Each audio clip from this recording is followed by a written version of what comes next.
આણંદના લોટેશ્વર ભાગોળ ચામુંડા માતાના મંદિરે વિદ્યાર્થી સન્માન સમારોહ યોજાયો।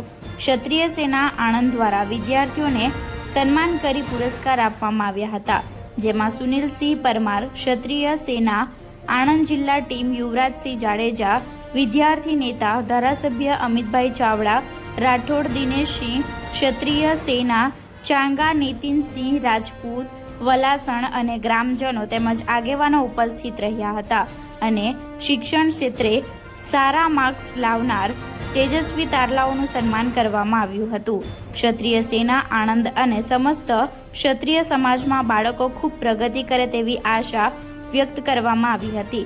Reporter Jashwantsinh Mahida, Gujarat crime news, Anand.